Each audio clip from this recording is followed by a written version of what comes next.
The world had narrowed to the ceiling tiles of the private hospital room, each fluorescent glare a mocking spotlight on Julian Kim's absolute failure. Paralyzed from the neck down, all he possessed was the searing, useless rage trapped behind his eyes. His tragic state was the final, devastating act of malice, carefully planned by the man now standing over him. "Look at you, Julian, the great genius programmer, reduced to a talking head," the man sighed, his voice dripping with fake sad pity that never once reached his cruel, glittering eyes. This was Asher Kim, the illegitimate son of Julian's father, the man who had entered their life like a soft-spoken angel only to become the most venomous viper. On the surface, Asher was gentle, considerate, and harmless, the epitome of the green tea bitch persona. In truth, he was a cruel, calculating puppet master who had slowly ruined Julian's life piece by piece. Julian wanted to scream, to tear out the throat of this parasite, but only a desperate rasp escaped him. Asher leaned closer, dropping the pretense entirely. His face hardened into a mask of pure, vindictive triumph. "The company? The mansion? Your friends, the staff? Even your sweet Noah. All mine. And now, your father's love? That was the easiest theft of all."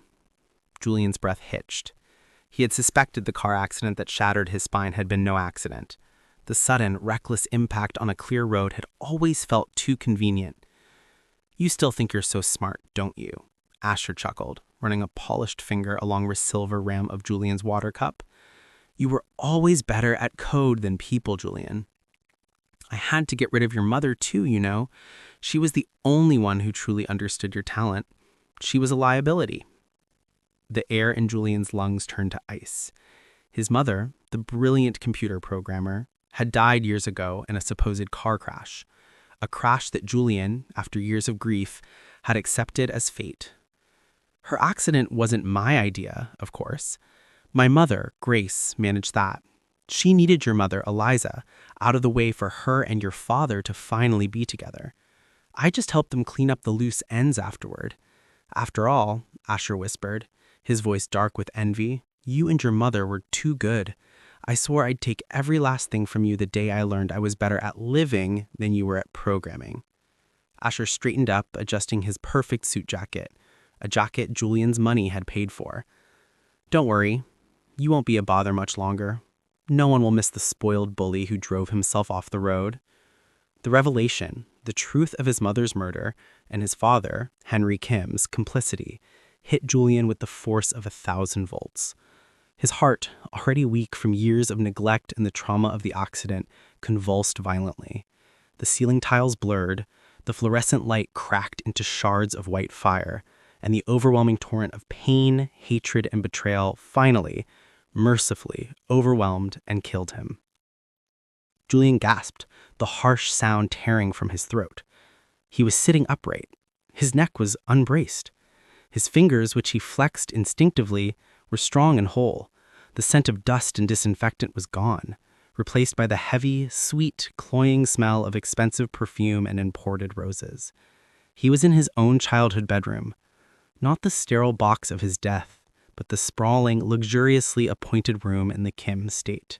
The grand legacy of K Technology Company logo, his father's legacy, was embossed on the spine of a book on his desk. He staggered to the full-length mirror.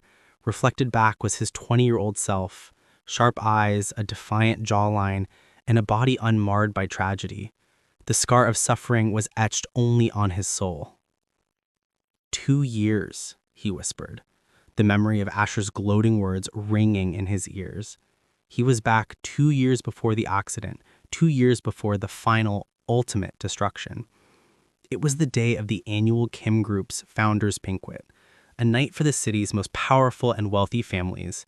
It was also the night, in his previous life, that Noah Choi broke up with him, leaving him publicly humiliated and cementing Asher's victory. Julian's pain, once overwhelming, now felt like molten iron forging his resolve. He wasn't a victim anymore. He was a weapon. Asher, father, mother's killer. He tasted the names on his tongue, a better cocktail of poison. I will crush your gentle facade, expose your manipulative hands, and tear down every piece of this rotten structure you built on my life." He pulled on a crisp, perfectly tailored black suit, the opposite of the bright colors Asher always favored to play the innocent young master. Tonight, Julian Kim was attending his funeral, and he was going to enjoy the wake. The Kim Grand Ballroom was a glittering show of Country X's powerful and wealthy families. Julian stood near the balcony, watching the room with new eyes. He saw the subtle contempt in the eyes of the staff Asher had swayed, the carefully practiced expressions of his father, Henry Kim, and the triumphant smirk Asher was poorly attempting to hide behind a champagne glass.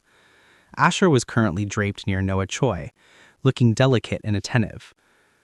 Noah, from the prestigious Choi family, was a handsome man who held a directorship in his family's group of companies.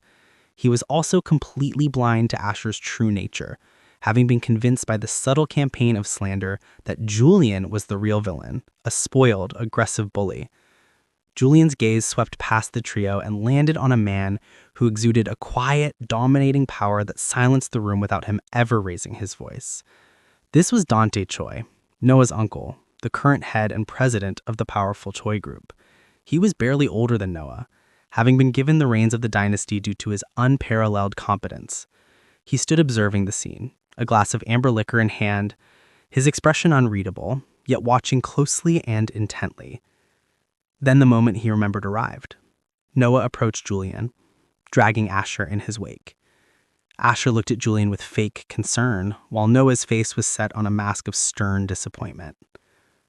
"Julian," Noah began, his voice lowered, but carrying enough weight to draw the attention of nearby guests. "I need to talk. Now." Julian simply raised his eyebrow.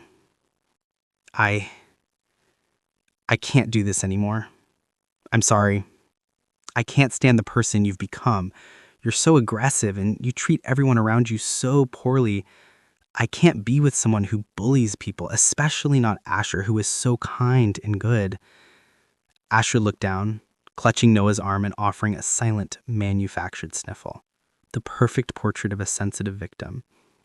In his past life, Julian had shattered, causing a scene, begging, crying, and validating every lie Asher had spread.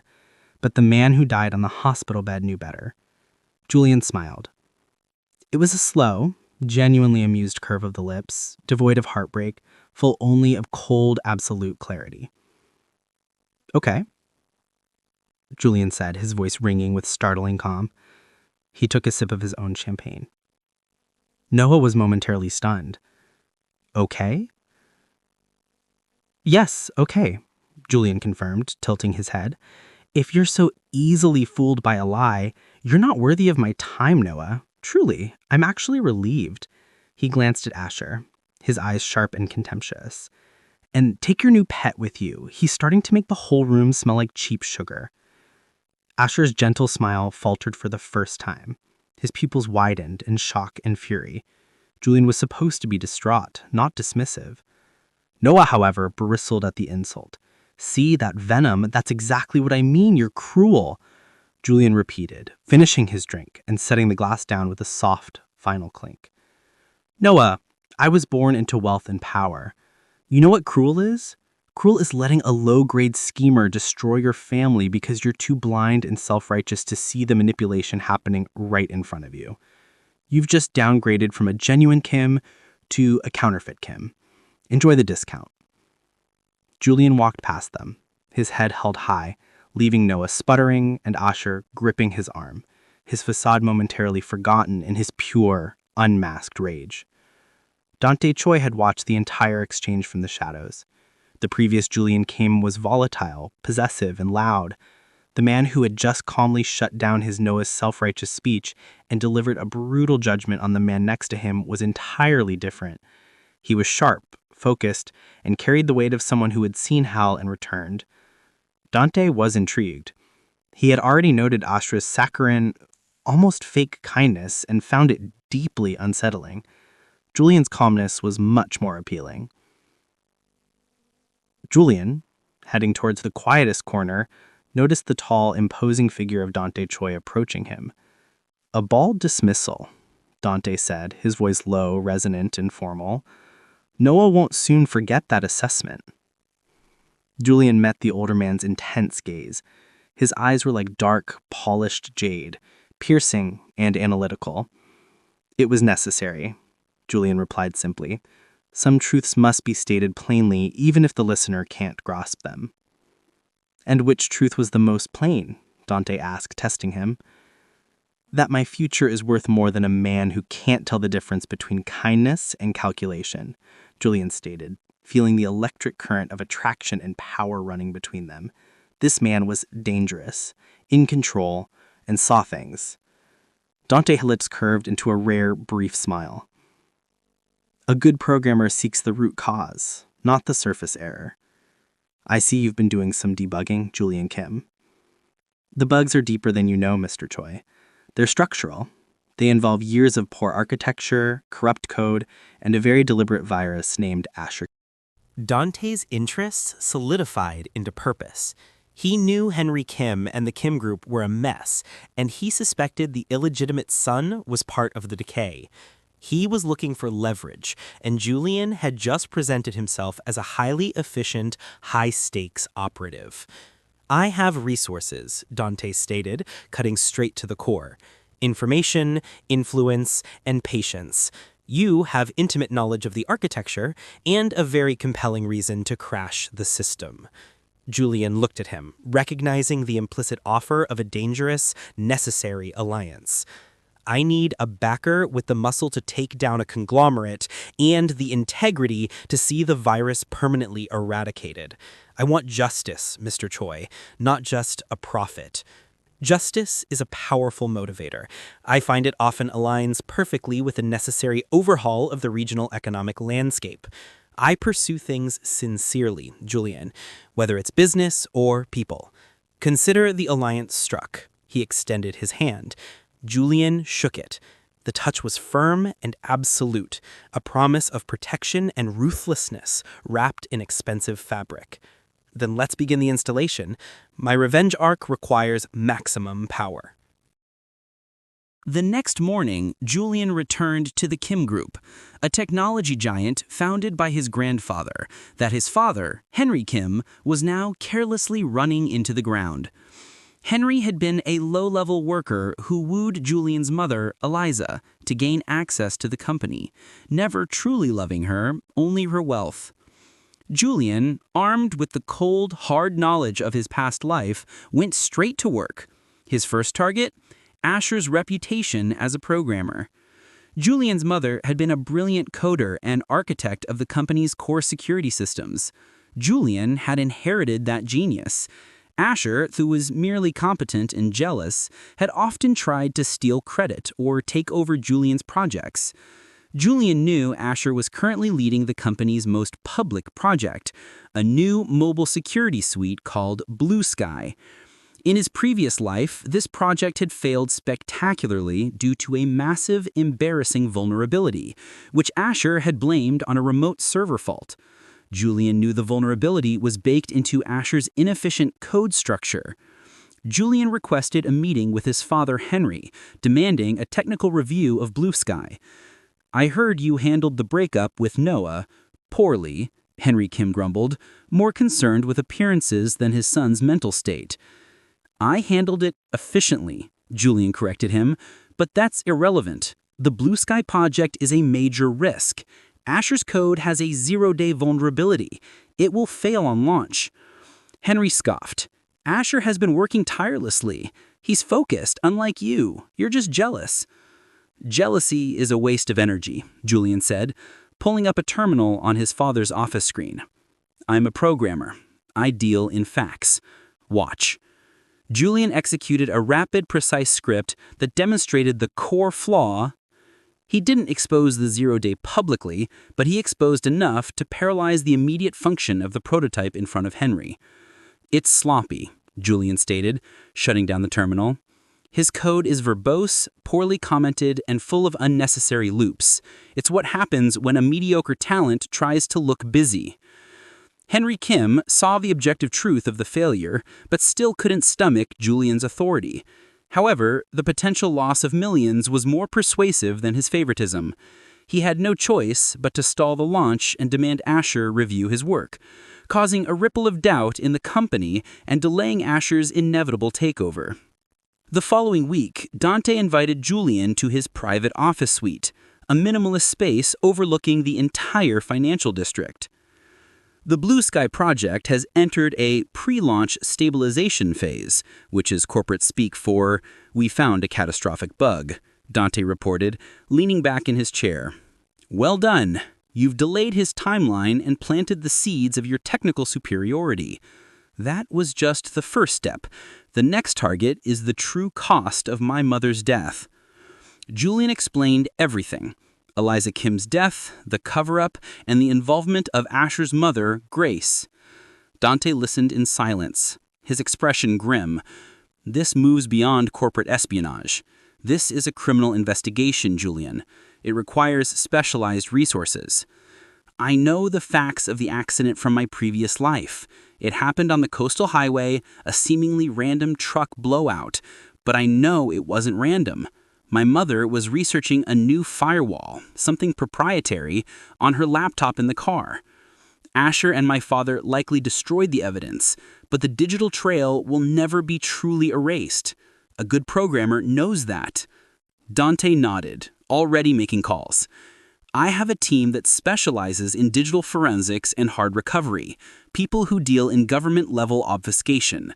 They will focus exclusively on the corporate server backups, looking for any trace of your mother's final work, any communication between Henry and Grace, or any compromised vehicle diagnostics." Over the next few weeks, their collaboration solidified into a lethal, efficient partnership. Julian provided the technical insights and past knowledge, pointing the forensic team to the exact obscure server logs and archived emails he knew existed. Dante provided the relentless pressure, the legal shield, and the powerful connections needed to access data that was supposedly sealed. Their working relationship was intense, marked by long, late nights spent dissecting data and building their case. It was during these nights that the spark between them became undeniable. Julian, who had been emotionally starved and betrayed his entire life, found himself drawn to Dante's absolute sincerity. Dante was demanding, but fair. He didn't offer pity, only respect for Julian's mind and resolve. One evening, staring at a complex decryption key on a large screen, Julian looked up to find Dante watching him, not the screen. "You don't have to do this," Julian said quietly. "You've given me the tools. The rest is just processing." "I told you, I pursue things sincerely," Dante said, stepping closer. "When I choose an investment, I commit fully. You are the most compelling investment I have ever encountered, Julian. You are brilliant and you are fearless. I find that very attractive." He reached out and gently brushed a stray lock of hair from Julian's forehead. "You see the boy who was hurt, but I only deal with the man who was returning fire. I'm here for him." Julian felt a warmth he hadn't known since his mother died. Not the flimsy, conditional affection of Noah, but a powerful, grounded support. "My ex-boyfriend thought I was a bully," Julian murmured. "My nephew is an idiot," Dante countered instantly, his tone dry. "You are a force of nature, and Asher Kim is about to learn what it means to cross a force of nature." He didn't move to kiss Julian.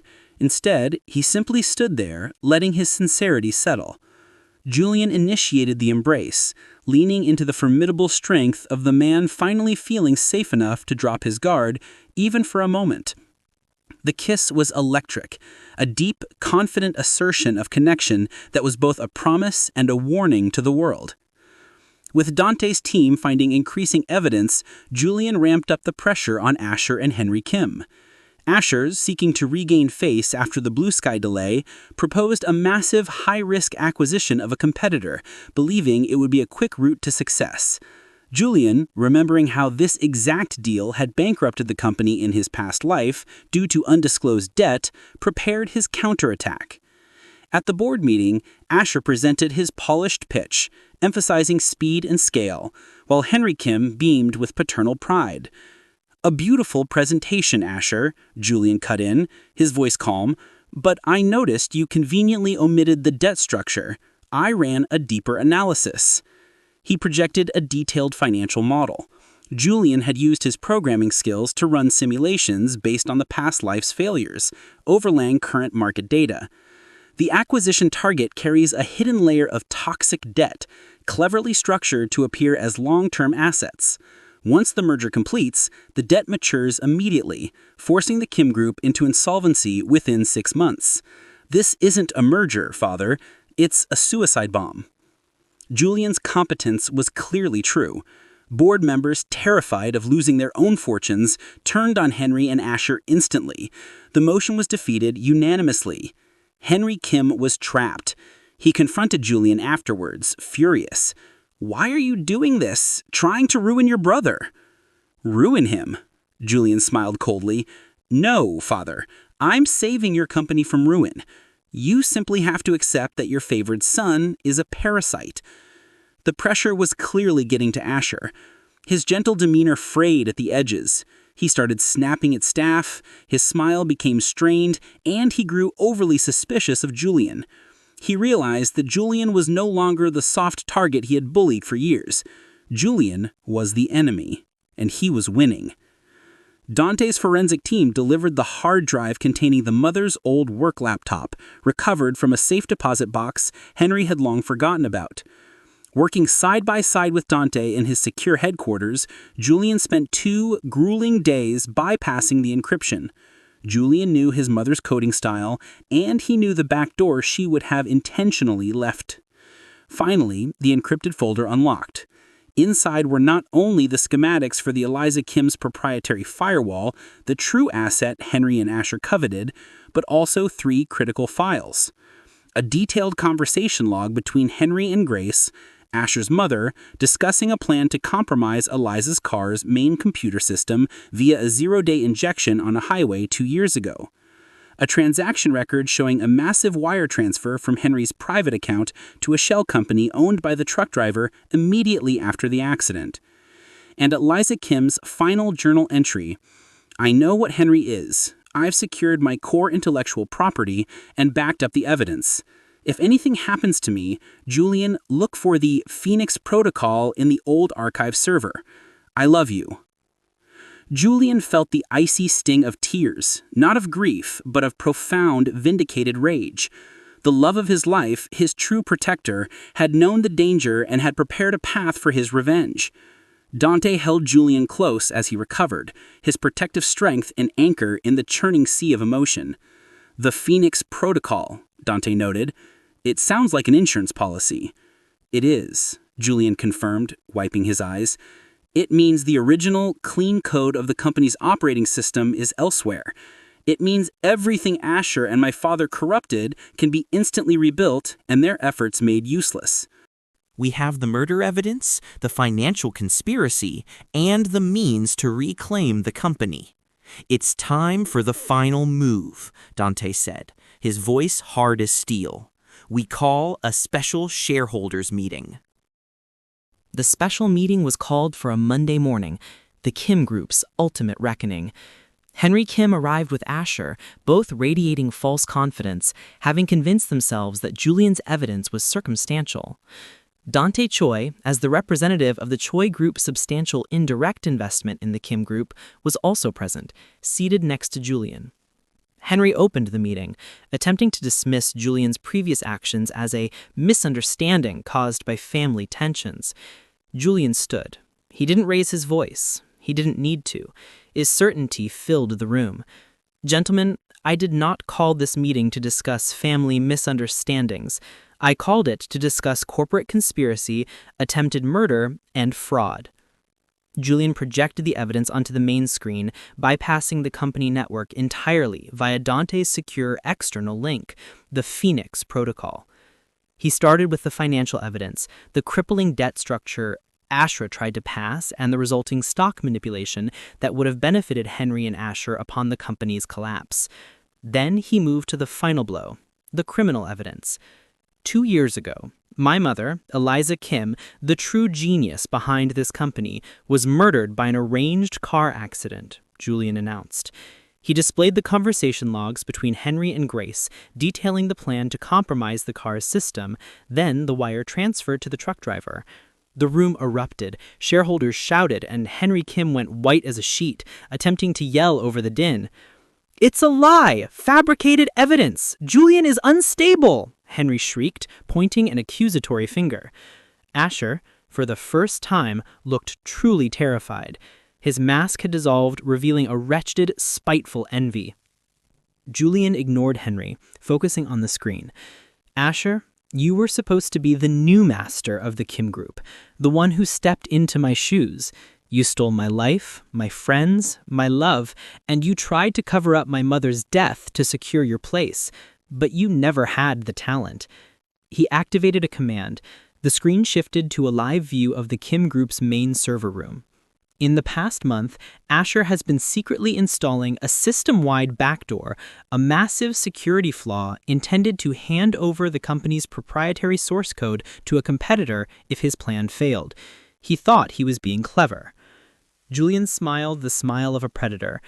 "But I am the architect, and I just initiated the Phoenix Protocol. The virus you introduced, Asher, has been isolated, purged, and replaced with Eliza Kim's original clean operating system." On the screen, a large digital graphic appeared: "System clean, source code secured." The company you tried to ruin is now financially stable, legally protected, and technologically secured. The only thing missing is its corrupted management. Dante Choi stood up, signaling two sharp-suited men who immediately moved to the doors. "The police are already en route," Dante stated, his gaze fixed solely on Henry and Asher. "Based on the evidence of attempted fraud, criminal conspiracy, and vehicular manslaughter, your immediate assets are frozen and your access revoked. The Kim Group will temporarily be run by a committee overseen by the Choi Group to ensure a smooth transition." The humiliation was complete. Henry Kim, seeing his life's greedy ambition evaporate, lunged at Julian, but he was restrained. Asher Kim, the brilliant, calculating green tea bitch, could only stand and watch as everything he had stolen, the company, the reputation, the perceived affection, was returned to its rightful owner. He had lost, not just the company, but the one thing he coveted, the genius to be truly indispensable. As Henry and Asher were led away in handcuffs, Julian stood tall, feeling the weight of the past 2 years finally lifted. The revenge was satisfying. The exposure was absolute. In the quiet aftermath, Julian and Dante stood on the balcony overlooking the city. "You've rebuilt your empire," Dante murmured, putting his arm around Julian's waist. "What's next?" "Consolidating the win and securing the most important asset," Julian replied, turning in Dante's arms. "And what would that be?" "You, Mr. Choi," I smiled, genuinely this time. "You stood by me when I was nothing more than a ghost seeking vengeance. You didn't try to change me. You simply provided the resources for me to be myself. That's more power than any company could offer." Dante's eyes were warm and sincere. "The feeling is mutual, Julian. I came for leverage, and I stayed for the man. The past is purged. The future is ours to code." They shared a kiss that was both a celebration and a deep, strong feeling of their dangerous, interwoven love. The legitimate heir had not only reclaimed his world, but he had found a power and a love that was infinitely greater than anything he had lost. The new life, secured by two sharp, brilliant minds, had only just begun. Thanks for watching. If you enjoyed this story, don't forget to like, comment, and subscribe for more BL stories.